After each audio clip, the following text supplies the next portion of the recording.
ونستعينه ونستغفره ونؤمن به ونتوكل عليه ونعوذ بالله من شرور أنفسنا ومن سيئات أعمالنا من يهده الله فلا مضل له ومن يضلله فلا هادي له ونشهد أن لا إله إلا الله وحده لا شريك له ونشهد أن سيدنا وسندنا ونبينا وحبيبنا وحبيب ربنا وطبيبنا ومولانا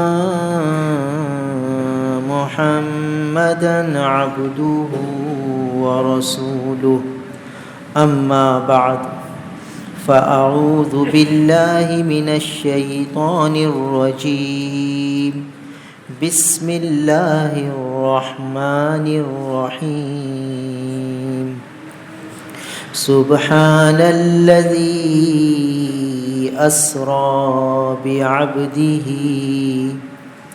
أسرى بعبده ليلا من المسجد الحرام إلى المسجد الأقصى الذي باركنا حوله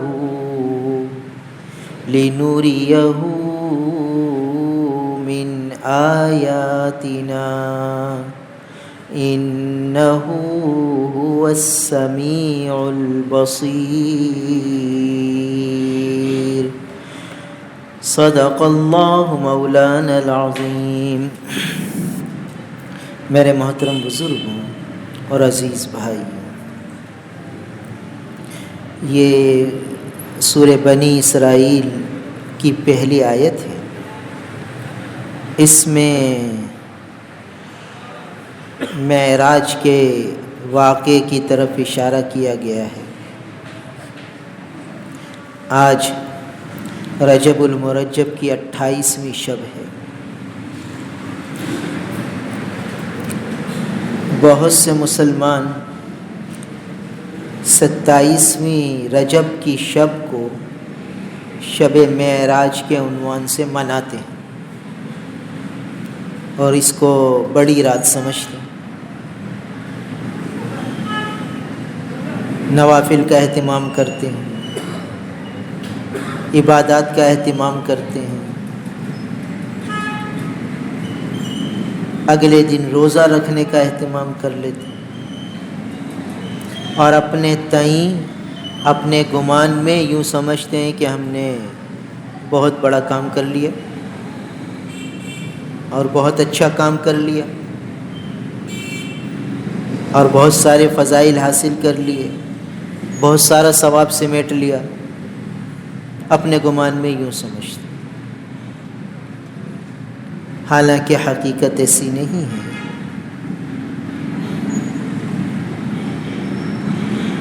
ہمارا دین عملی مذہب ہے، عمل کا تقاضا کرتا ہے، اور عمل کا تعلق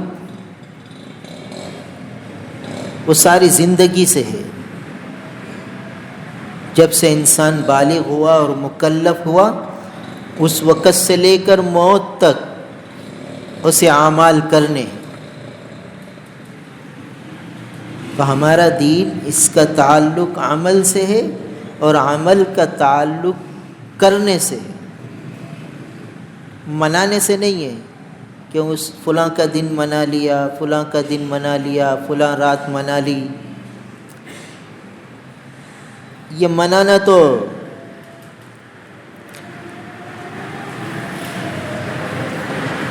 ایسا ہے کہ بس اپنا دل خوش کر لینا۔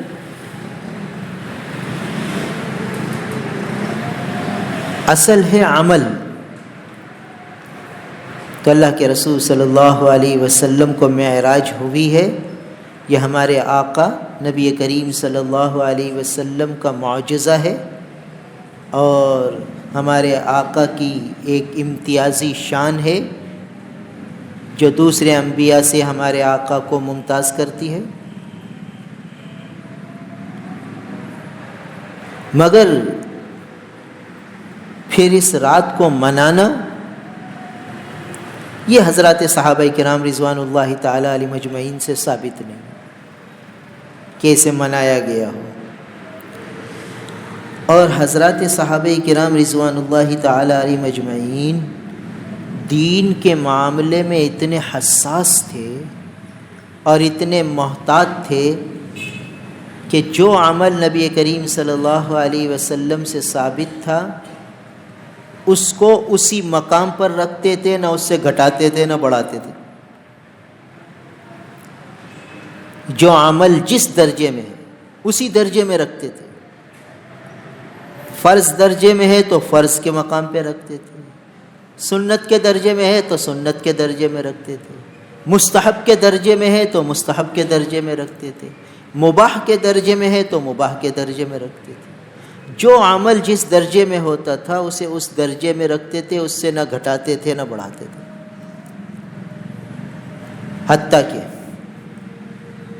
حضرات صحابہ کرام رسول کریم صلی اللہ علیہ وسلم کی تبرکات سے برکت حاصل کرتے تھے، برکت حاصل کرتے تھے۔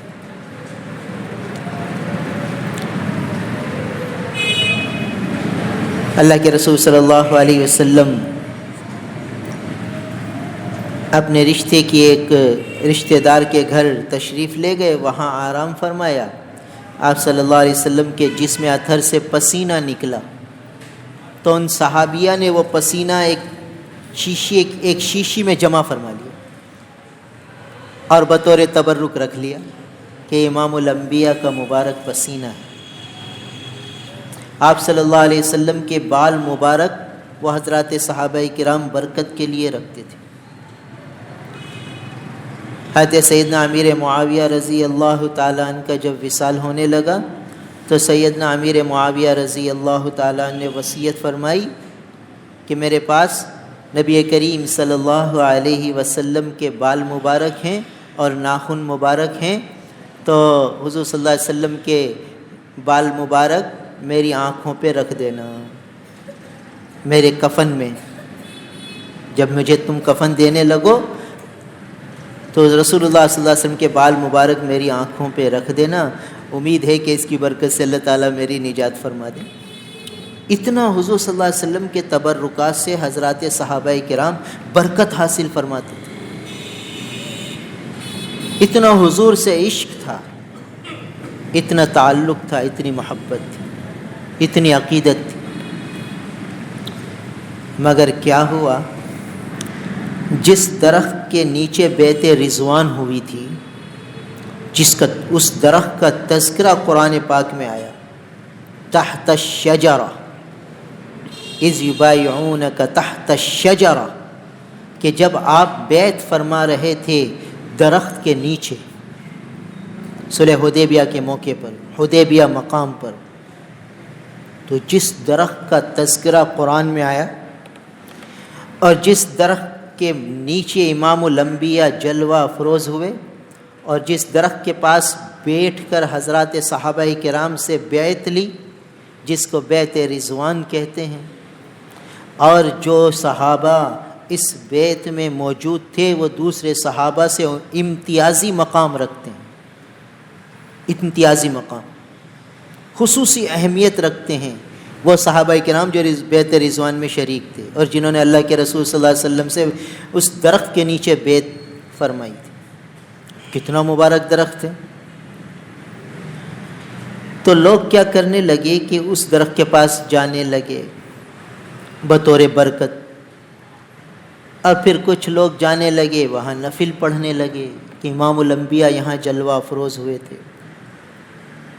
سیدنا امیر مومن سیدنا حضرت عمر فاروق رضی اللہ تعالیٰ عنہ کا دور خلافت تھا۔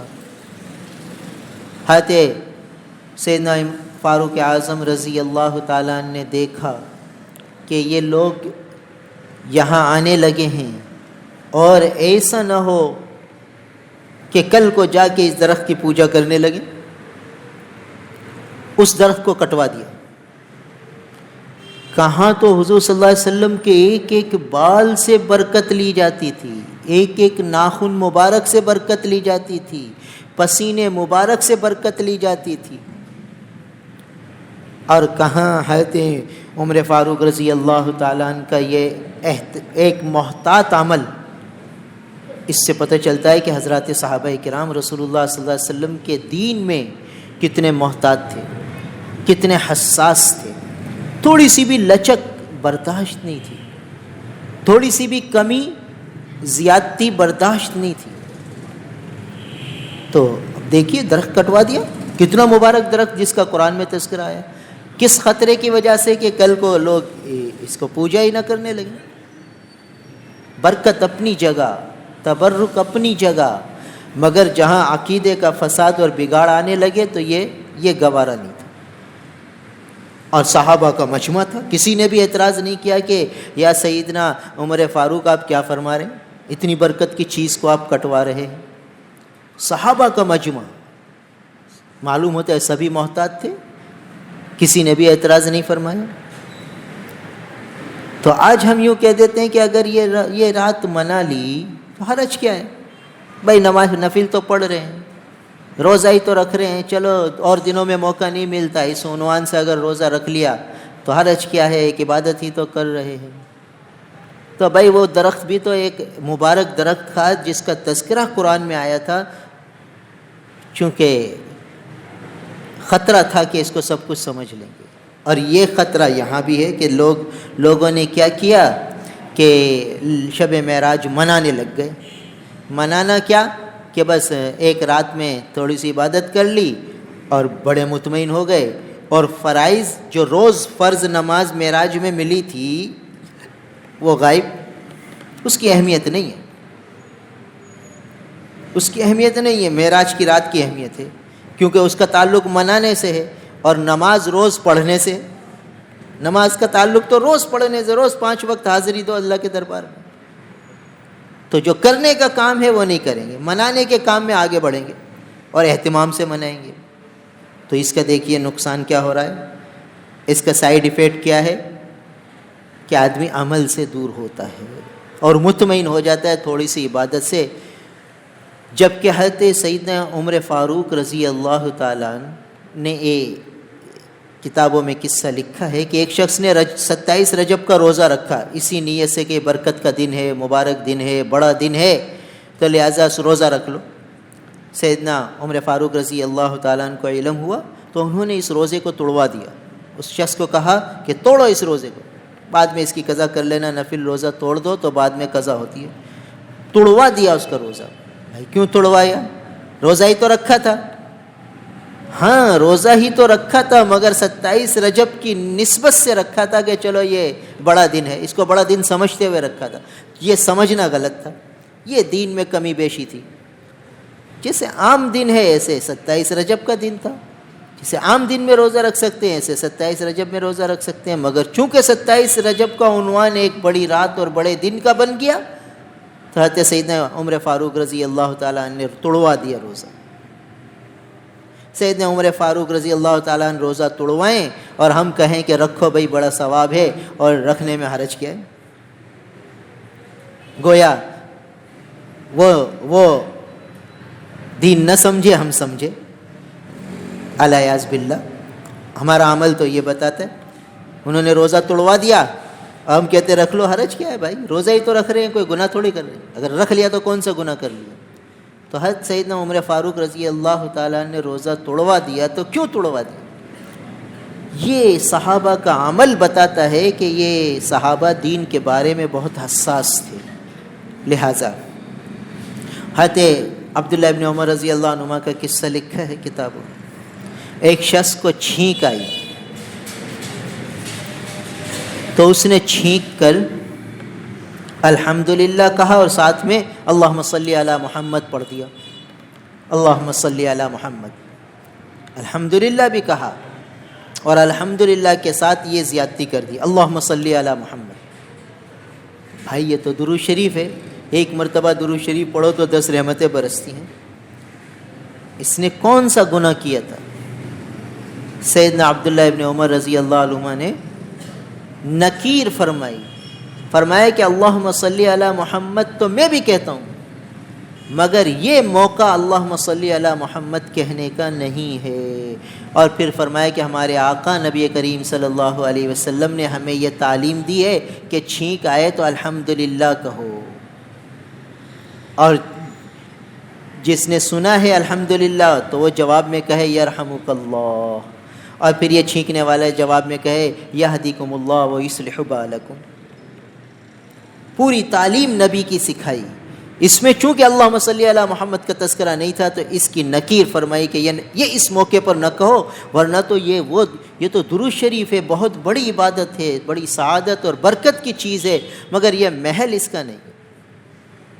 منع فرما دیا، تنبیہ فرمائی، ناگواری کا اظہار فرمایا، ناراضگی کا اظہار فرمایا کہ اللہم صلی علی محمد تو میں بھی کہتا ہوں، مگر یہ محل اور یہ موقع نہیں ہے یہ کہنے کا. اس موقع پر یہ درود پڑھنے کا وقت نہیں. جتنے نبی نے تعلیم دی ہے بس اس پر رکو، اس سے آگے نہ بڑھو، ورنہ اس شخص نے کوئی گناہ تھوڑی کیا تھا، درود شریف ہی تو پڑھا تھا. اس شخص نے 27 رجب کو روزہ ہی تو رکھا تھا، کوئی گناہ تھوڑی کیا تھا. عبداللہ ابن عباس رضی اللہ عنہما ایک مسجد میں تشریف فرما تھے. سلام پھیرا امام صاحب نے تو ایک شخص کھڑے ہو گئے اور زور سے فرمایا 33 مرتبہ سبحان اللہ پڑھ لو، 33 مرتبہ الحمدللہ پڑھ لو، 34 مرتبہ اللہ اکبر پڑھ لو، اور پھر بیٹھ گیا. حضرت عبداللہ ابن عباس رضی اللہ عنہ بہت سخت ناراض ہوئے، نابینا ہو چکے تھے، کھڑے ہو گئے. کون ہے یہ اعلان کرنے والا؟ نکالو اس کو مسجد سے، کیوں اس نے ایسا اعلان کیا؟ اور پھر فرمایا رسول اللہ صلی اللہ علیہ وسلم کے زمانے میں ہم نے کبھی ایسا اعلان نہیں سنا. بھائی اس نے کیا کیا تھا؟ رسول اللہ صلی اللہ علیہ وسلم کی تعلیم ہی تو تھی کہ فرض نماز کے بعد تسبیحات فاطمی پڑھ لیا کرو، یہ نبی کی تعلیم ہے. تو تسبیحات فاطمی پڑھنے کی تعلیم ہے، مگر یہ اعلان نہیں تھا حضور کے زمانے میں. یہ ایک زیادتی کر دی، اس پر ناراضگی کا اظہار فرمایا کہ یہ کیوں کیا فرمایا، اس کو نکالو مسجد سے، کیوں اس نے ایسا اعلان کیا؟ اب ہم کہیں کہ بھائی اس میں حرج کیا تھا، یہ تو اچھی بات ہے، یاد دہانی کرا دی، لوگوں کو یاد آ گیا، اور لوگ اس طرح جو ہے وہ 33 دفعہ سبحان اللہ پڑھ لیں گے، 33 دفعہ الحمدللہ پڑھ لیں گے، 34 دفعہ اللہ اکبر پڑھ لیں گے، تسبیحات فاطمی پڑھ لیں گے، اچھی بات ہے، یاد دہانی ہو گئی. مگر صحابہ کا ذوق یہ تھا کہ رسول اللہ صلی اللہ علیہ وسلم کی تعلیمات سے ہٹ کر جو بات ہو وہ اچھی ہو نہیں سکتی، چاہے وہ کتنی اچھی لگے. اچھی تو صرف رسول اللہ صلی اللہ علیہ وسلم کی تعلیمات ہیں، بس اس تعلیمات کو اسی درجے میں رکھنا ہے، نہ اس کو بڑھانا ہے نہ گھٹانا ہے. تو حضرات صحابہ کرام رضوان اللہ تعالی علیہ مجمعین اتنے محتاط تھے، اور ہم جو چیز بس سمجھ میں آئی دماغ میں بیٹھی بس کر لو بھائی، کیا حرج ہے بھائی، اس کا اہتمام شروع کر دو، اس کے فضائل سنانے لگ جاؤ، اور بھائی مجلسیں منعقد کر لو، اور جلسے منعقد کر لو، اور کانفرنسیں بنا لو، اور بس اللہ خیر صلی اللہ منا لی. شب معراج، بھائی شب معراج امام الانبیاء نبی کریم صلی اللہ علیہ وسلم نے کیا کیا مناظر دیکھے جن کا تعلق عمل سے ہے، وہ بھی تو اس کی بھی تو مذاکرے ہونے چاہیے. چونکہ ان کا تعلق عمل سے ہے تو اس کے مذاکرے نہیں ہوتے. دیکھو رسول کریم صلی اللہ علیہ وسلم کا مبارک تذکرہ ہر حال میں فائدہ مند ہے.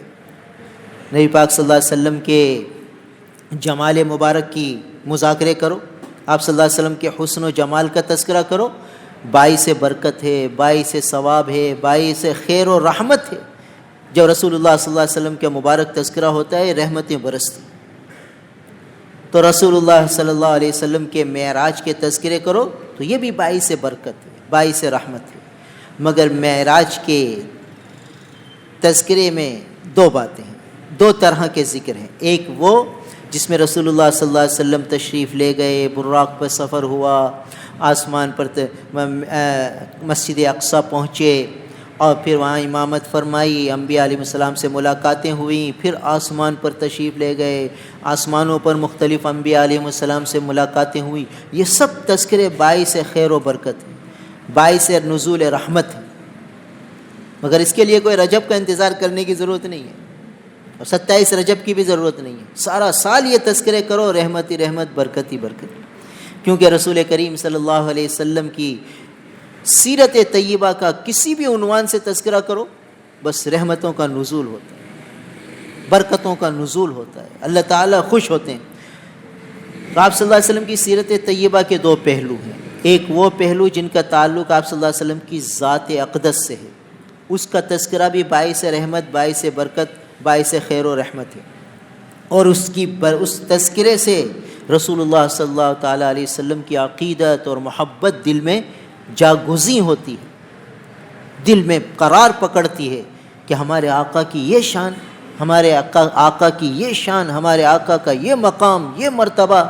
تو عظمت اور محبت دل میں جگہ پکڑتی ہے، اور جب عظمت و محبت دل میں آتی ہے تو پھر وہ عمل پہ ابھارتی ہے.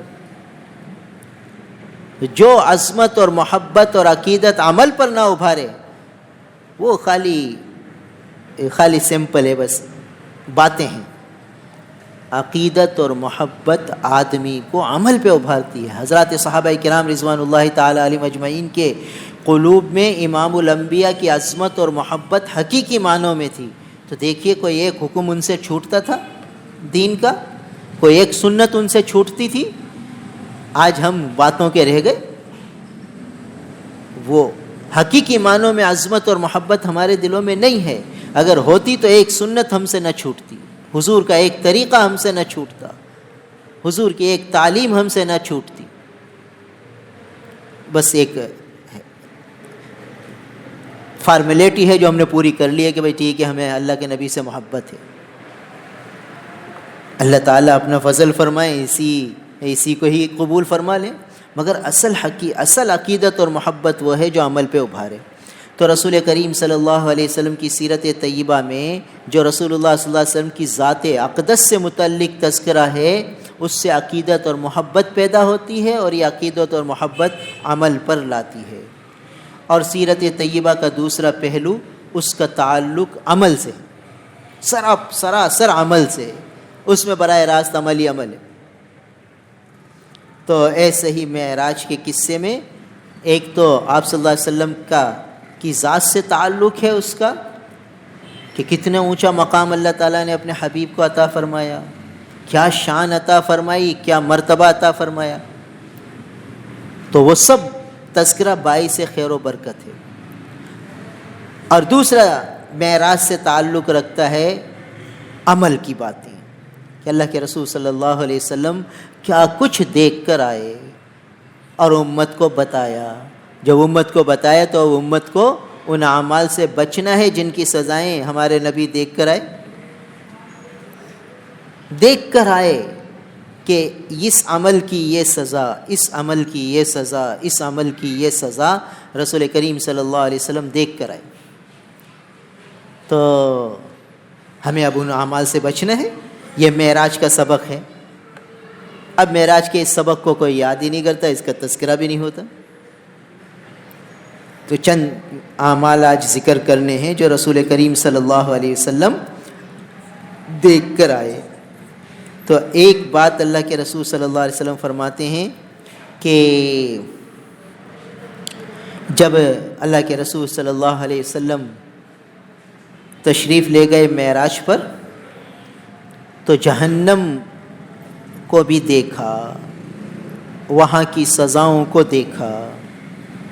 تو ایک منظر دیکھا، ایک شخص کو دیکھا،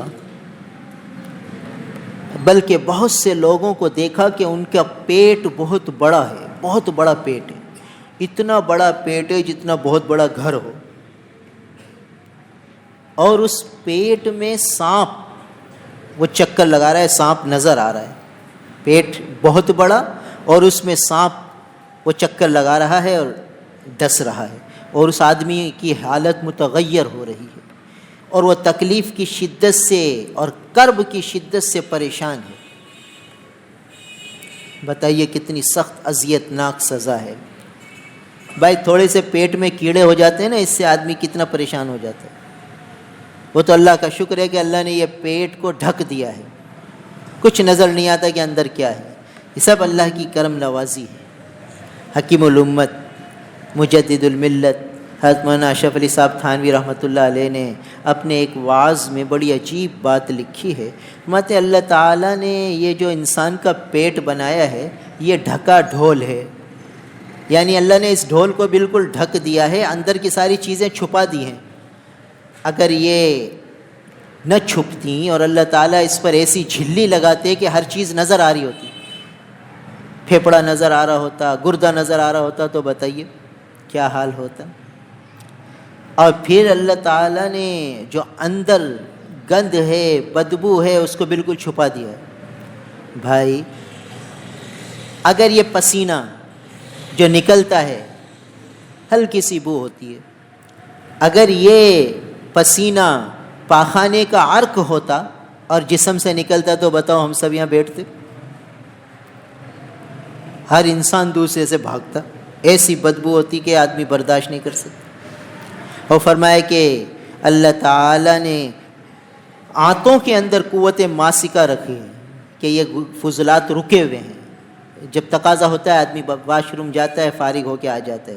اگر اللہ تعالیٰ یہ قوت ماسکہ نہ رکھیں اور ہر وقت یہ غلاظت نکلتی رہے، بتاؤ کوئی کسی کے پاس رہ سکتا ہے؟ کتنا اللہ نے کرم فرمایا. یہ اللہ کے انعامات ہیں، یہ اللہ تعالیٰ کے احسانات ہیں بندوں پر. کہ اب دیکھو اللہ بچائے کوئی صاحب فراش ہو جاتا ہے، بستر پہ کوئی بوڑھا پڑ جاتا ہے، بوڑھی پڑ جاتی ہے، اور سب پیشاب پاخانہ بستر پر ہوتا ہے اور کوئی صفائی کرنے والا نہیں ہوتا. اب اس کے کمرے میں بیٹے تک نہیں جاتے، بیٹیاں تک نہیں جاتی. جان دینے والے بیٹے، جان دینے والی بیٹیاں کمرے میں نہیں جاتی، اتنی بو ہوتی ہے، اور وہ بھپ کے باہر آتے ہیں. اللہ حفاظت فرمائے. تو اللہ تعالیٰ نے قوت ماسکہ رکھی ہے اور سب عیوب، سب گندگی اندر ہی اندر ہے، اور اس پر انسان اکڑتا ہے کہ میں ایسا اور میں ویسا. تھوڑے سے دست ہو جاتے ہیں تو بس جان نکلی، ساری اکڑ ختم. تو یہ اللہ تعالیٰ نے انسان پر کرم فرمایا. تو یہ اس وقت تو ساری چیزیں ڈھکی ہوئی ہیں، کچھ نظر نہیں آ رہا. یہ جو جہنم کا منظر ہمارے آقا دیکھ کر آئے، یہ معراج کا سبق ہے بھائی، یہ معراج کا سبق ہے. اس کا تعلق عمل سے، اس کا تعلق عمل سے. تو اب وہ سانپ اس کے پیٹ میں نظر آ رہا ہے، اب خود بھی دیکھ رہا ہے. سانپ دیکھتے کے ساتھ ہی آدمی خود ہی ڈر جاتا ہے. سانپ ہے ہی ایسی خطرناک چیز، اور وہ پیٹ میں بیٹھا ہو اور پھر پیٹ میں ڈس رہا ہو، تو کیا خوف کا عالم کیا ہوگا، تکلیف کا عالم کیا ہوگا، کوئی اندازہ نہیں لگا سکتا. اور اتنی کرب کی کیفیت ہوگی کہ آدمی بیان نہیں کر سکتا. امام الانبیاء فرماتے ہیں کہ میں نے پوچھا فرشتوں سے کہ یہ کون شخص ہے، اس کو یہ سزا کیوں دی جا رہی ہے؟ تو فرمایا کہ یہ سود خور ہے، سود کھاتا تھا، سودی لین دین کرتا تھا، سود کا لین دین کرتا تھا، اس کو یہ سزا دی جا رہی ہے. بتائیے معراج کا یہ سبق ہے کہ سود سے بچنا، ورنہ یہ خطرناک سزا ملے گی. ہمارے آقا دیکھ کر آئے ہیں، بتا دیا امت کو کہ ذرا احتیاط کرنا. دیکھ لیجئے ہم مسلمانوں کے گرد و پیش میں کتنی بینک کھلی ہوئی ہیں، کس طرح سود کا لین دین ہو رہا ہے، اور کتنے اکاؤنٹ مسلمانوں کے ہیں سودی. شب معراج منانے والوں کے کتنے اکاؤنٹ ہوں گے بتاؤ، جنہوں نے شب معراج بڑی عقیدت اور محبت سے بنائی ہوگی، اور اکاؤنٹ ان کے PLS ہوں گے اور سود والے ہوں گے. اللہ حفاظت فرمائے. اللہ ہم سب سے کو معاف فرما دے. ہمارا یہ حال ہے کہ ہم منانے میں لگے ہوئے، عمل کی بات کی طرف نہیں آتے کہ عمل اس شب کا پیغام کیا ہے، اس شب سے سبق کیا ملتا ہے. امام الانبیاء بتا کیا گئے. حضرت بھائی عبدالواسع صاحب رحمۃ اللہ علیہ رحمتاً واسعہ، وہ فرماتے تھے کہ جب بینک کے قریب سے گزرو نا تو استغفار پڑھا کرو، کہ کیونکہ یہ وہ جگہ ہے جہاں وہ کام ہوتا ہے جس کام پر اللہ کا اعلان جنگ ہے، فَأَذَنُوا بِحَرْبٍ مِّنَ اللَّهِ وَرَسُولِهِ، کہ سودی لین دین والوں سے اللہ کا اعلان جنگ ہے، تو اس جگہ سے گزرو تو استغفار کرتے ہوئے گزرو، سب کے لیے معافی مانگو کہ اللہ ہمیں معاف فرما دیجیے، ہم سب مسلمانوں کو معاف فرما دیجیے۔ تو ہم کتنے مسلمان ہیں جن کو بینک کی قباحت ان کے دل میں بیٹھی ہو اور وہ بینک کی طرف سے گزرتے ہوئے استغفار کرتے ہوں، اور بینک میں جا کر استغفار کرتے ہوں، مجبوری میں جانا پڑے تو کتنی دیر رکنا ہے، کتنی جلدی نکلنا ہے اور پھر استغفار کرنا ہے۔ یہ سب ہم میں سے کتنے کرتے ہیں؟ تو ایک تو یہ بینک کے اعتبار سے سودی لین دین ہے، اور ایک آج نیٹ پر بہت سے ایسے کاروبار ہیں جو سودی ہیں۔ بہت سے بیچارے دیندار لوگ آ کر پوچھ لیتے ہیں کہ بھئی اس قسم کے لین دین ہو رہے ہیں، فلاں کمپنی ہے اور یوں کرتی ہے اور یوں کرتی ہے۔ تقریباً اکثر وہ سودی لین دین ہے۔ نوجوان لگے ہوئے تعلیم یافتہ لوگ، اور ان کو نہ حلال کی تمیز ہے نہ حرام کی، بس ٹھیک ہے لگے ہوئے، ریڈی میڈ ان کو فتوے دکھا دیے جاتے ہیں کہ بھئی دیکھو فتوے بھی ہیں حلال کے، تو اس فتوے پر بھی اعتماد کر لیتے ہیں۔ بھائی بیمار ہوتے ہیں تو ڈاکٹر کے پاس جاتے ہیں، وہ بھی نیٹ پر سرچ کر لو کہ بھئی آپ کو بخار ہو گیا ہے، نیٹ پہ سرچ کرو کون سی گولی ہے، کون سا انجیکشن ہے، لگوا لو۔ نہیں بھائی احتیاط کرنی چاہیے، پتہ نہیں ریئیکشن ہو جائے، پتہ نہیں کیا ہو جائے۔ بھائی وہ جو نیٹ پر آپ کو ڈاکٹر صاحب بتائیں گے وہ بھی تو ماہر ڈاکٹر ہی ہوں گے، مگر آپ کو جان کا خطرہ ہے، ایمان کا کوئی خطرہ نہیں، آخرت کی کوئی فکر نہیں۔ بھائی فتویٰ تو ہے نا، نیٹ پر فتویٰ ہے، ہم نے دیکھ لیا نیٹ پر فتویٰ بھی ہے، لہٰذا حلال ہے۔ بس دارالفتہ جا کر پوچھنے کی کیا ضرورت ہے؟ دارالفتہ میں تو وہ لوگ بیٹھے ہوئے ہیں جن کو نیٹ چلانا بھی نہیں آتا۔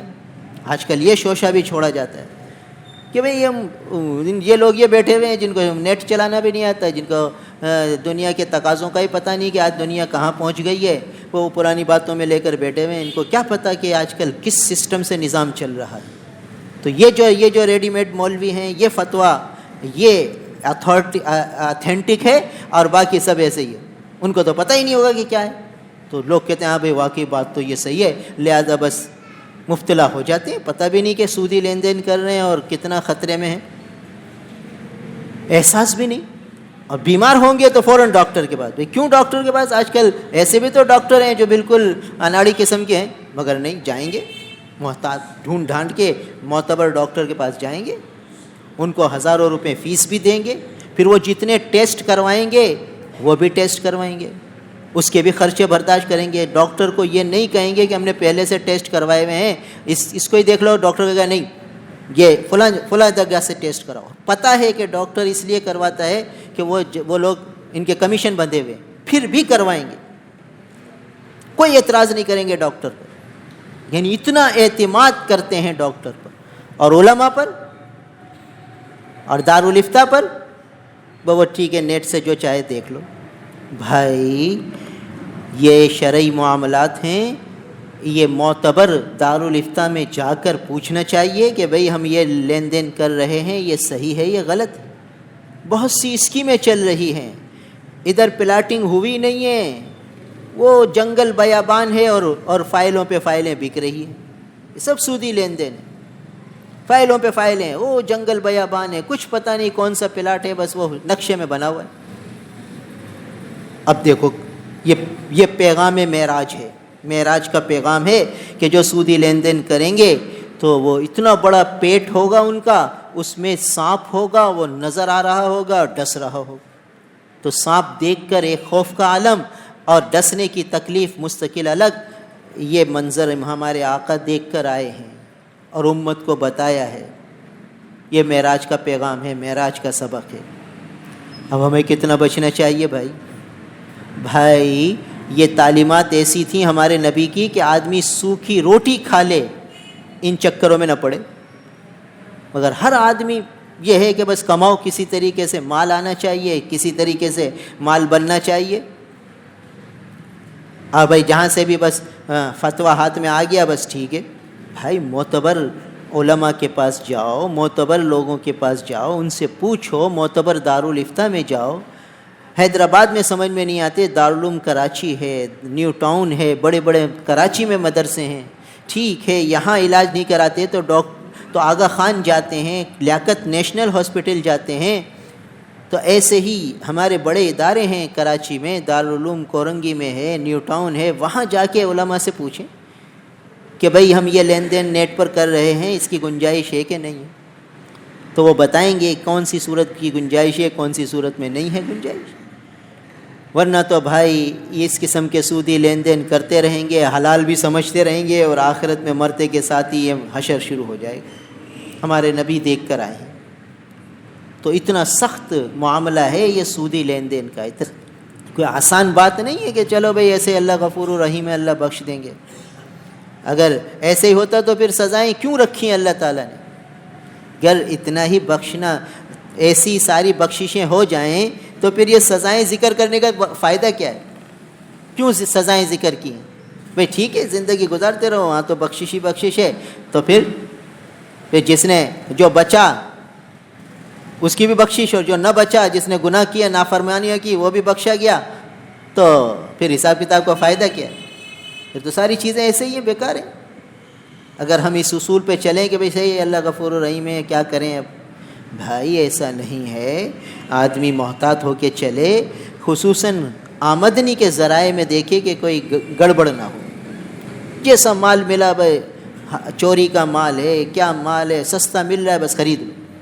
اور مسجدوں سے جوتیاں چوری ہوتی ہیں، مسجدوں سے جوتیاں چوری ہوتی ہیں، نئے نئے چپل چرائے جاتے ہیں. خریدنے والے کون ہیں؟ کوئی غیر مسلم خریدتے ہیں ان چوروں سے؟ کون خریدتا ہے؟ ہمارے مسلمان بھائی خریدتا ہے نا. اس کو پتہ ہے کہ یہ 500 والی چپل ہے، یہ 100 میں دے رہا ہے، یہ چوری کر کے آیا ہے. وہ کہتا ہے چلو یار 100 میں مل رہی ہے لے لو. اس نے لے لی، اس نے کیا کام کیا؟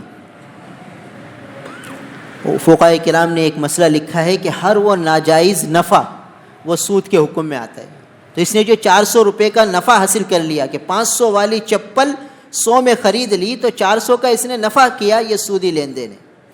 یہ اس نے جو بچت کی ہے یہ سود ہے. ہر ناجائز نفع وہ ربا کے حکم میں آتا ہے، اس پر ربا والی سزائیں آئیں گی. اب بتاؤ، تو سمجھ رہا ہے کہ بھئی میرے لیے بڑی آسانی ہو گئی یار، 500 کی چیز 100 میں نے خرید لی. اب اگر ہر مسلمان احتیاط کرے اور چوری کا مال نہ خریدے تو کوئی چور چوری کرے گا ہی نہیں. مسجدوں سے چپل چوری ہی نہیں ہوں گے، سامان چوری ہی نہیں ہوگا کسی کا. وہ چور سمجھے گا کہ یار کوئی خریدتا تو ہے نہیں، چوری کرنے کا فائدہ کیا فائدہ چوری کرنے کا؟ یوٹیلیٹی میں چینی آتی ہے عوام کے لیے، سستے کے لیے بڑے بڑے تاجر بالا خرید لیتے ہیں، 4 پیسے کما لیتے ہیں کہ چلو بھئی اس طرح میں نے بچت کر لی، بڑا فائدہ ہو گیا. یہ پتہ نہیں کہ آخرت میں کیا ہوگا. یہ خیانت کر کے اس نے کی ہے، خائن بنا ہے یہ،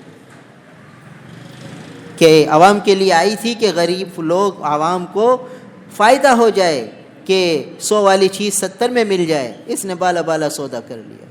وہ جو ملازم ہے وہاں، ان کو بھی 2 پیسے بچ گئے، اس تاجر کو بھی بچ گئے. عوام جس کے لیے یہ نفع تھا وہ محروم ہو گئے. اور یہ خوش ہو رہے ہیں کہ یار بڑا اچھا سودا ہو گیا، ایک ٹرک خرید لیا اور اتنا ہو گیا، اور میرا تو فلاں جگہ دوست ہے، میرا تو فلاں جگہ دوست ہے، کام بن جاتا ہے.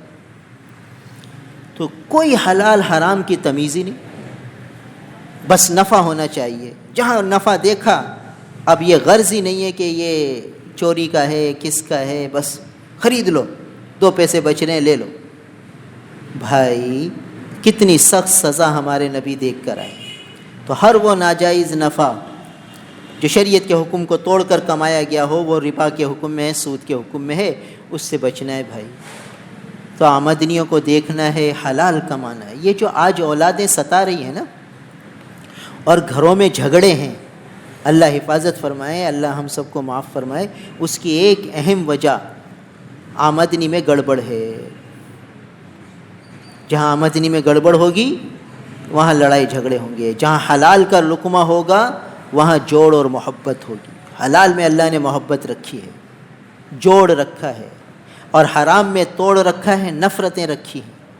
حرام میں نفرت ہے، توڑ ہے، اور حلال میں جوڑ اور محبت ہے. تو اس لیے بھائی آدمی اپنے ذرائع آمدنی کو دیکھے، حلال کو اختیار کرے، حرام سے بچے. جہاں کچھ خطرہ ہو وہاں فوراً جا کے معتبر دارالفتہ میں جائے، وہاں معلومات کرے کہ بھائی یہ مسئلہ ہے، میں اس طرح معاملہ کرنا چاہتا ہوں، میرے لیے اس طرح کرنا صحیح ہے کہ نہیں ہے. تو اللہ کے رسول صلی اللہ علیہ وسلم ایک منظر یہ دیکھ کر آئے کہ بہت بڑا پیٹ ہے، اس میں اسدا اور سانپ بیٹھے ہوئے ہیں جو نظر آ رہے ہیں اور وہ ڈس رہے ہیں، اور یہ آدمی بڑی تکلیف میں ہے، بڑے خوف میں ہے. تو اللہ کے رسول صلی اللہ علیہ وسلم نے حضرت جبرائیل امین سے دریافت فرمایا کہ جبرائیل یہ شخص کون ہے اور اس کو یہ سزا کیوں دی جا رہی ہے؟ تو فرمایا کہ یہ سود کھانے والے لوگ ہیں، سود کھانے کی وجہ سے، سودی لین دین کی وجہ سے ان کو یہ سزا دی جا رہی ہے. دوسرا منظر کہ ایک شخص ہے، کچھ لوگ ہیں، پتھر سے ان کے سر کو کچلا جا رہا ہے، پتھر جو ہے سر پہ مارا جا رہا ہے، مال کے بارے میں امور ادا کرتا ہے. تو اس لیے بھائی صحیح طرح مال کو خرچ کرنا ہمیں سیکھنا ہے. تو فرمایا کہ مال کو صحیح طرح جہاں جہاں اللہ کا حق ہے وہاں خرچ کرتا ہے. فَحَظَّ بِأَفْضَلِ الْمَنَازِلِ، یہ سب سے اعلیٰ درجے کا آدمی، سب سے بڑھیا درجے کا آدمی. اور دوسرا عبد رزق اللہ علما ولم یرزقہ مالا، اللہ نے اس کو علم تو دیا، مال نہیں دیا. اچھا جی، اللہ کے حبیب صلی اللہ علیہ وسلم پر اللہ کروڑوں رحمتیں نازل فرمائے. ہمارے آقا عجیب ہر ایک کو کمانا سکھا گئے. جس کے پاس ہے وہ تو کمائے، جس کے پاس نہیں ہے وہ بھی کمائے، اس کو بھی کمانا سکھا گئے. کیسے پیارے نبی اللہ نے ہمیں دی کہ اچھا علم دیا، مال نہیں دیا. اب یہ کیسے اعلیٰ منزل حاصل کرے؟ کہتے ہیں یہ آرزو کرتا ہے، یہ امیدیں کرتا ہے، یہ نیت اور ارادے کرتا ہے کہ کاش میرے پاس مال ہو تو میں بھی اس طرح رشتہ داروں پہ خرچ کروں، میں بھی اللہ کی رضا جوئی کے کاموں میں خرچ کروں، میں بھی مسجدیں تعمیر کروں، میں بھی مدارس کے طلبہ پہ خرچ کروں، میں بھی اللہ کے بندوں پہ خوب خرچ کروں اگر اللہ مجھے مان دے. فرمایا آپ دیکھیے اس کی نیت اور اس کا عمل یہ دونوں برابر ہو گئے، دونوں بندہ برابر اجر دیں گے. یہ ہے ارادے اور نیت کی تاثیر کہ نیت اور ارادہ اتنی قیمتی دولت ہے. عمل پاس نہیں ہے مگر عمل والوں کے درجے میں پہنچ رہا ہے. عمل پاس نہیں ہے، عمل والوں کے درجے میں پہنچ رہا ہے اس لیے کہ اپنی نیت میں سچا ہے. یہ اللہ کے رسول صلی اللہ علیہ وسلم نے راستہ دے دیا کہ اچھا بھائی تمہارے پاس مال نہیں ہے تو تم پریشان نہ ہونا، تم اپنی نیت سچی کرو اور یہ سوچو کہ تمہارے پاس ہوتا تو تم یوں خرچ کرتے، یوں خرچ کرتے، یوں خرچ کرتے. راستہ اللہ کے رسول صلی اللہ علیہ وسلم نے بتا دیا، اللہ کے نبی نے بتا دیا، اللہ کے رسول نے بتا دیا راستہ. جس کے پاس نہیں ہے وہ بھی کمائے، جس کے پاس ہے وہ بھی کمائے، دونوں کو کمانے کے راستے بتا دیا. یہ ہے امام الانبیاء کی بات. فرماتے ہیں اسے یاد رکھنا، اس بات کو حضور تاکید فرما رہے ہیں کہ فَاحْفَظُوهُ، ان باتوں کو یاد رکھنا. اور تیسرا آدمی جس کو فرماتے ہیں کہ وَعَبْدٍ رَزَقَهُ اللَّهُ مَالًا وَلَمْ يَرْزُقْهُ عِلْمًا، مال تو دیا مگر علم نہیں دیا، اور پھر وہ مال کے نشے میں مال کو اللہ کی نافرمانی میں خرچ کرتا ہے، عیش و عشرت میں خرچ کرتا ہے. دیکھ لیجیے بیچارے شادی بیاہ میں آج کتنا مال خرچ ہو رہا ہے، ناچنے گانے پہ خرچ ہو رہا ہے. یعنی اللہ بچائے مسلمان کا مال. بتاؤ یہ مسلمان صدقہ خیرات کرتا ہے کہ اللہ تعالیٰ صدقے کی برکت سے میری شادی کا معاملہ خیر خوبی سے نمٹا دے. اب یہ اس نے صدقہ کیا تاکہ شادی کا معاملہ خیر خوبی سے نمٹ جائے. اب گویا اللہ تعالیٰ کے حفاظت کے فرشتے آئے تاکہ اس کی شادی کو پریشانیوں سے الجھنوں سے بچائیں. اب وہ رحمت کے فرشتے آ رہے ہیں صدقے کی برکت سے. اب وہ فرشتے آئے تو یہاں دیکھا یہاں انٹرویو ہو رہی ہے، یہاں ڈیک بج رہے گانے کے زور و شور سے، یہاں بے پردہ خواتین اور مرد ساتھ ساتھ گھوم رہے پھر. بھائی یہ رحمت کے فرشتے آئیں گے چلے جائیں گے. اپنے صدقے کی تاثیر کو خود ہی تو ختم کر رہے. صدقہ تو اپنی تاثیر لے کر آ رہا ہے، ہم اسے بڑھا رہے ہیں. بات کا نہیں ہے تمہاری ضرورت، ہم اپنی من چاہی کریں. اور صدقہ کتنا دیا اور ان خرافات میں کتنا خرچ کیا دیکھ لیجیے، دونوں کا ریشو دیکھ لیجیے. صدقے میں زیادہ بکری دے دی 10,000 کی، اور یہ انٹری پر 50,000 1 لاکھ 1.5 لاکھ خرچ ہو گئے، خرافات پہ اتنا لگا دیا اور صدقے پہ پیسہ دیا۔ اب بتاؤ کیا برکت ہوگی اس کی اس شادی میں، کیا رحمتیں برسیں گی اس شادی میں، پھر کیا انجام ہوگا اس شادی کا، خود سوچ لو۔ تو یہ تیسری حضور فرما رہے ہیں، اس کو یاد رکھنا، یہ باتیں یاد رکھنے کی ہیں، بھلانے کی نہیں ہے۔ کہ تیسرا آدمی جس کو علم نہیں ہے، مال ہے اور مال وہ خواہشات میں خرچ کرے۔ دیکھیے کتنے مسلمانوں کا مال کس طرح خواہشات کے اتباع میں خرچ ہو رہا ہے۔ کار آ گئی تو کار میں وہ بھالو لٹکائے گا، یہ بھالو لٹکا لیا تو رحمت کے فرشتے تو چلے گئے اس کی کار سے۔ کبھی بھی اللہ حفاظت کرے ایکسیڈنٹ ہو جائے، کچھ بھی ہو جائے، کہ اس نے وہ لٹکا لیا، کیوں؟ مال کا نشہ ہے، مال اس کو اس طرف لے کر آ رہا ہے۔ مال ہے تو 1.5 لاکھ کا موبائل لے رہا ہے، لاکھ کا موبائل لے رہا ہے، پھر اس موبائل میں کیا ہے؟ جتنا مہنگا موبائل ہوگا اتنے زیادہ خرافات اس میں ہوں گے۔ اپنے ہاتھ سے اپنی جہنم تیار کر رہا ہے، بتاؤ کیوں؟ پیسے کے نشے میں، پیسے کے نشے میں یہ سب چیزیں کرتے ہیں۔ تو حضور صلی اللہ علیہ وسلم نے تو پہلے بتا دیا کہ ایک آدمی تیسرے نمبر کا ایسا ہوگا دنیا میں، مال ہوگا علم نہیں ہوگا تو مال کے نشے میں خوب نافرمانیاں کرے گا، اللہ کے احکامات کو پامال کرے گا۔ اور دیکھیے مال ہوتا ہے تو مال اب اللہ تعالیٰ کل پوچھیں گے کہ بھئی تم نے مال کہاں خرچ کیا، تو کہے گا یار جب میں نے داڑھی مڈانے میں مال خرچ کیا، 50 روپے داڑھی مڈنے کے لیے دے، بتاؤ۔ یعنی اپنے پیسوں سے اپنے نبی کی سنت کو ہٹا رہا ہے، اپنا مال کما رہا ہے اور اپنے نبی کی سنت کو ہٹا رہا ہے، اور حضور کی سنت پر حضور کی محبت میں جھنڈے بھی لے رہا ہے اور دیگیں بھی پکا رہا ہے اور پیسہ خرچ کر رہا ہے داڑھی مڈنے، بتاؤ کتنا نقصان کر رہا ہے بیچارہ۔ تو کل یہ سوال ہوگا تو یہ کیا جواب دے گا بیچارہ؟ یہ مسلمان ہے نا، تو مال کو صحیح خرچ کرنا ہے، ایک پیسہ بھی بے مہر خرچ نہیں کرنا ورنہ پکڑ ہو سکتی۔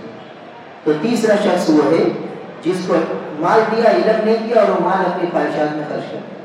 تو یہ یاد رکھنے کی بات ہے کہ اگر اللہ نے ہمیں مال دیا ہے تو ہمیں صحیح خرچ کرنا ہے، غلط خرچ نہیں کرنا۔ اور چوتھا آدمی وہ ہے کہ عبد لم یرزق اللہ مالا ولا علما، نہ مال ہے نہ علم ہے مگر ارادے یہ ہیں، اس کے ارادے مائنس والے ہیں۔ دوسرے نمبر کا آدمی اس کے ارادے پلس تھے، اچھے ارادے تھے تو اچھے ارادوں کی وجہ سے وہ پہلے نمبر کے آدمی میں چلا گیا، اور یہ چوتھے نمبر کا آدمی تیسرے نمبر والے کے ساتھ جا رہا ہے۔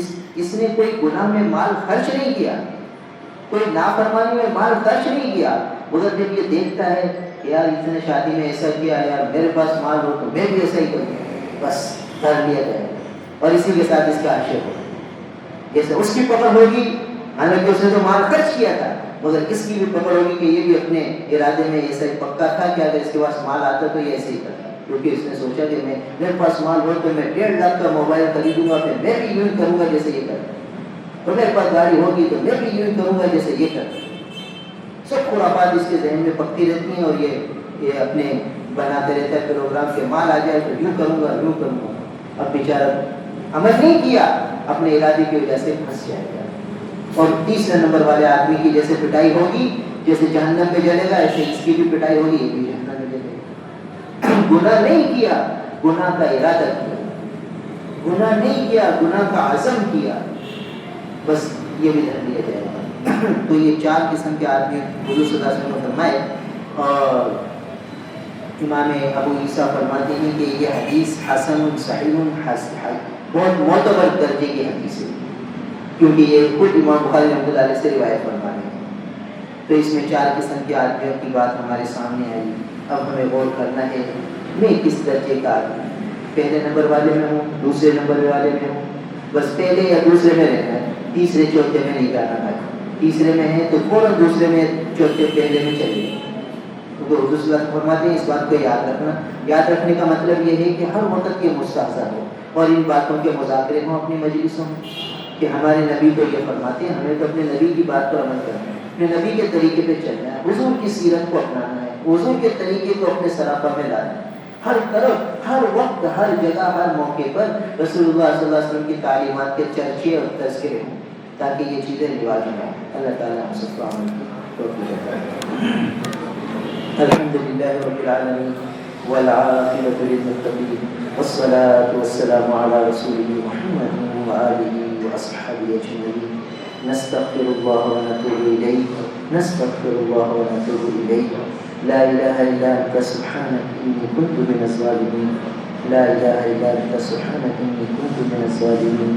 یا اللہ ہماری زندگی غفلتوں کی بھیک چڑھ گئی، آپ ہی مہربانی فرما دیجیے، سارے صغیرہ کبیرہ گناہ ہمارے معاف فرما دیجیے۔ اللہ آج تک کی جتنی خطائیں لغزشیں کبیرہ صغیرہ ہوئی ہیں سب معاف فرما دیجیے۔ حقوق اللہ کی کوتاہیاں، حقوق العباد کی کوتاہیاں سب معاف فرما دیجیے۔ سب پر کریم معافی کا قلم پھیر دیجیے، ہمیں سچی توبہ کی توفیق نصیب فرما دیجیے۔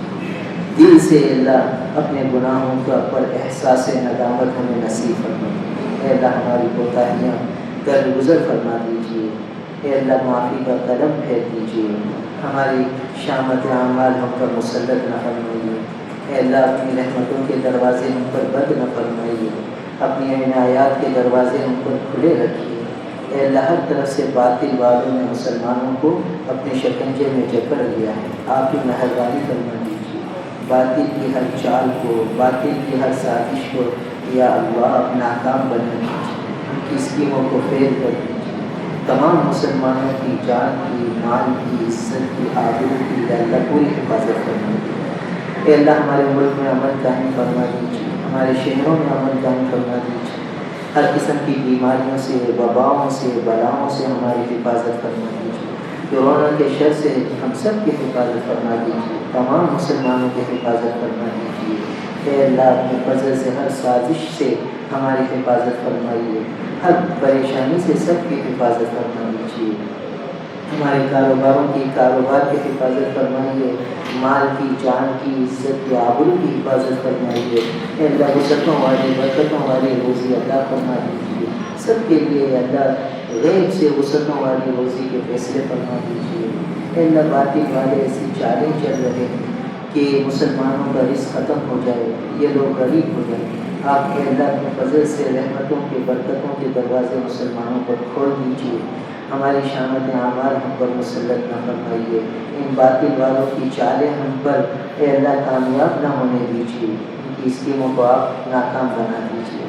اے اللہ ہم آپ کے ہی ماننے والے ہیں، اے اللہ ہم کہاں جائیں گے؟ اے اللہ آپ ہماری گناہوں کا وبال ہم پر نازل نہ فرمائیے، ہم توبہ کرتے ہیں۔ اے اللہ سب مسلمانوں کی طرف سے آپ سے توبہ کرتے ہیں، سب مسلمانوں کی طرف سے استغفار کرتے ہیں۔ نستغفر اللہ ونتوب الیہ نستغفر اللہ ونتوب الیہ نستغفر اللہ ونتوب الیہ۔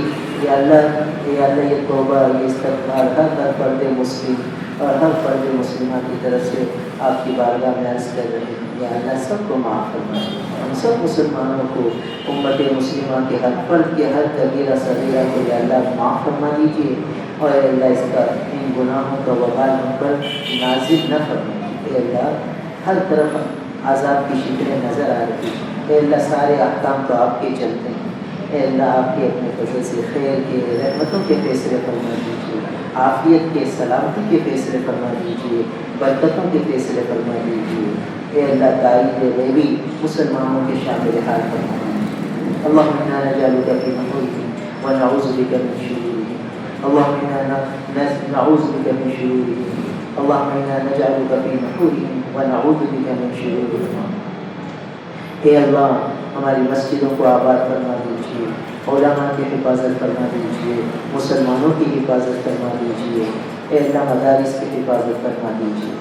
اللہم انا نسألک العافیہ ونسألک دوام العافیہ ونسألک تمام العافیہ ونسألک الشکر علی العافیہ۔ اے اللہ بہت سے لوگ بیمار ہیں، سب کو شفا کاملہ عطا فرما دیجیے، سب کے لیے عافیت کے، خیر کے فیصلے فرما دیجیے، ہم سب کو ہر قسم کی بیماریوں سے بچا دیجیے، پریشانیوں سے بچا دیجیے، اے اللہ تنگی معاش سے بچا دیجیے۔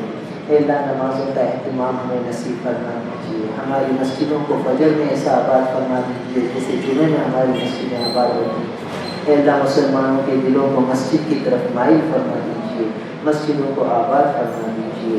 اے اللہ ہمارے گھروں کو قرآن کی تلاوت سے آباد فرما دیجیے، دیجیے، ذکر اللہ سے آغاز فرما دیجیے، ہر گھر سے اللہ تلاوت کی آوازیں آئیں، ایسا ماحول بنا دیجیے۔ اے اللہ قرآن پاک کی تلاوت کا ذوق شوق ہمیں نصیب فرما دیجیے، محروم نہ فرمائیے۔ اللہم انا نسألک الہدی والتقی والعفاف والغنی۔ اے اللہ جن جن کے جو مسائل ہیں اپنے غیبی خزانوں سے پورے فرما دیجیے، سب کی نیک تمناؤں کو جائز حاجات کو پورا فرما دیجیے۔ جو بچے بچیاں رشتے کے سلسلے میں پریشان ہیں، اے اللہ غیب سے محبتوں والے، جوڑ والے، نباہ والے رشتے جلد عطا فرما دیجیے۔ والدین کو اولاد کی خوشیاں نصیب فرما دیجیے، والدین کا سایہ اولاد پر سلامت رکھیے، اور اولاد کے لیے اور والدین کے لیے اولاد کو آنکھوں کی ٹھنڈک کا سامان بنا دیجیے، اولادوں کو آنکھوں کی ٹھنڈک کا سامان بنا دیجیے، بڑھاپے کا سہارا بنا دیجیے، دلوں کی راحت بنا دیجیے، خیر کا عافیت کا معاملہ بنا دیجیے۔ رب اجعلنی مقیم الصلاة ومن ذریتی ربنا وتقبل دعاء ربنا اغفر لي ولوالدي وللمؤمنين يوم يقوم الحساب رب ارحمهما كما ربياني صغيرا رب ارحمهما كما ربياني صغيرا ربنا هب لنا من ازواجنا وذرياتنا قرة اعين واجعلنا للمتقين اماما اللهم اغفر لحينا وميتنا وشاهدنا وغائبنا وصغيرنا وكبيرنا وذكرنا وانثانا اللهم من احييته منا فاحيه على الاسلام ومن توفيته منا فتوفه على الايمان۔ اے اللہ ہماری دعاؤں کو اپنے حبیب نبی کریم صلی اللہ علیہ وسلم کے وسیلے سے قبول فرما لیجیے، ہمارے آقا پر کروڑوں رحمتیں نازل فرما دیجیے۔ اے اللہ ہمیں اپنے محبوب نبی کریم صلی اللہ علیہ وسلم کی سنتوں پر عمل کی توفیق عطا فرما دیجیے، حضور کی سنتوں کے سانچے میں ہمیں ڈھال لیجیے، اپنے محبوب صلی اللہ علیہ وسلم سے قلبی لگاؤ، قلبی تعلق ہمیں نصیب فرما دیجیے، کثرت سے درود شریف پڑھنے کی سعادت ہمارے مقدر میں دیجیے۔ اے اللہ ہمیں شریفین کو آباد فرما دیجیے، دشمنوں کی سازشوں سے شرارتوں سے محفوظ فرما دیجیے۔ ربنا تقبل منا انك انت السميع العليم وتب علينا انك انت التواب الرحيم وصلى الله تعالى على خير خلقه محمد وآله واصحابه اجمعين آمين برحمتك يا رب۔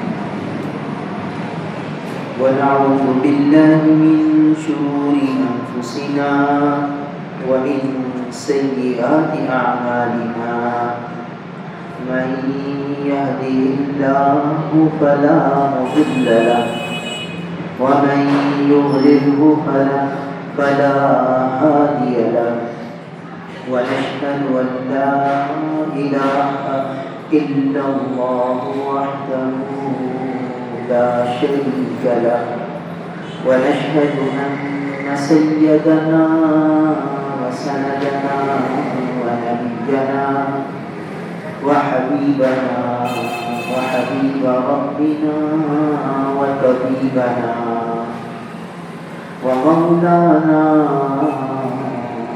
محمدا عبده ورسوله أما بعد باب ما جاء في بالمبادرة بالعمل وبه قال حدثنا أبو مصعب عن محرز بن هارون عن عبد الرحمن الأعرج عن أبي هريرة رضي الله تعالى عنه وعنهم أجمعين أن رسول الله صلى الله عليه وسلم قال بادروا بالأعمال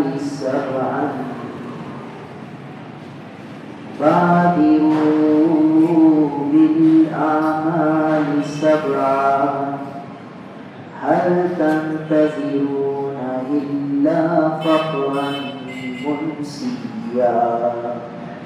أو غنى مطغيا أو مرضا مفسدا أو هرما مفندا أو موتا مجهزا أو الدجال فشر غائب ينتظر أو الساعة فالساعة أدهى وأمر أو كما قال عليه الصلاة والسلام.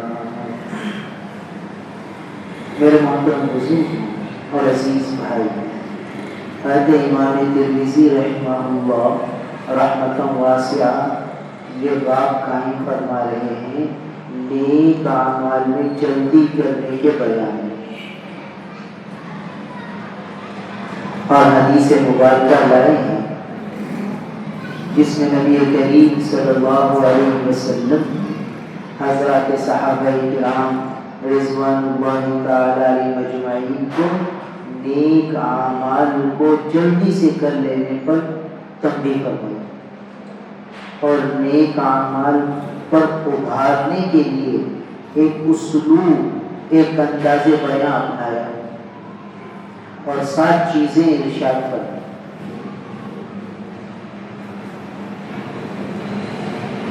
ان سب کا تعلق ہم سے ہے۔ حضرات صحابہ کرام رضوان اللہ تعالی علیہم اجمعین نے نبی کریم صلی اللہ علیہ وسلم کے مبارک مضامین اور مبارک احادیث مبارکہ کو ہم تک پہنچا دیا، فرامین مبارکہ کو ہم تک پہنچایا اپنے عمل سے، اپنے قول سے، اپنے فعل سے۔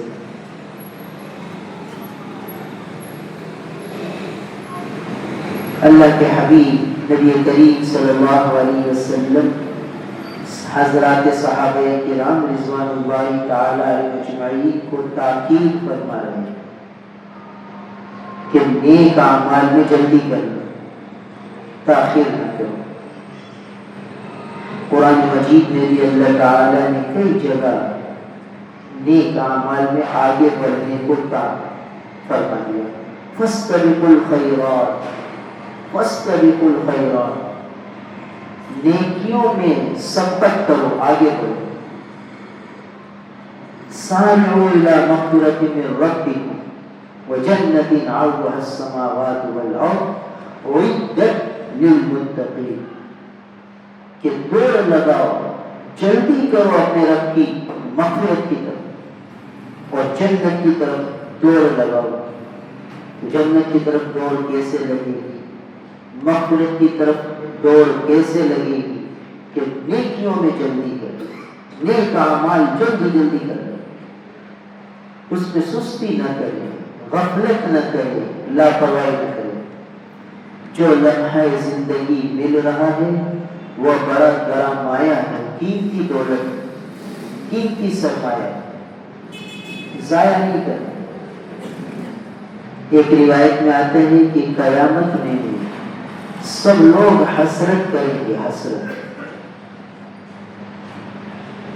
گناہ گار تو اس لیے حسرت کریں گے کہ کاش ہم گناہ نہ کرتے، کاش ہم اللہ تعالیٰ کو راضی کر لیتے، کاش ہم رسوم اور رواج کی پابندی نہ کرتے، سنتوں کو اپناتے۔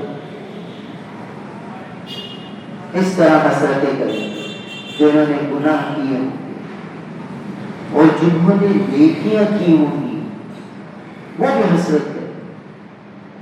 ان کی حسرت کا انداز یہ ہوگا کہ کاش یہ نیک عمل بھی میں کر لیتا، کاش یہ بھی کر لیتا، کاش یہ بھی کر لیتا، تو کتنا اجر ملتا، کتنا میرے لیے فائدہ ہوتا۔ اور قیامت کے دن کا ایک نام ہے یوم الحسرہ، حسرت کا دن، کہ سبھی حسرت کر رہے ہوں۔ تو اس دن کی حسرت سے بچانے کے لیے امام الانبیاء نبی کریم صلی اللہ علیہ وسلم حضرات صحابہ کرام رضوان اللہ تعالی علیہم اجمعین کو فرما رہے ہیں بادروا بالاعمال، بادروا بالاعمال، اعمال میں جلدی کرو، دیر نہ کرو، تاخیر نہ کرو، جو وقت ہے اس میں جلدی سے عمل کرو، جلدی سے عمل کرو، جلدی سے عمل کرو، جلدی سے عمل کرو، جلدی سے عمل کرو۔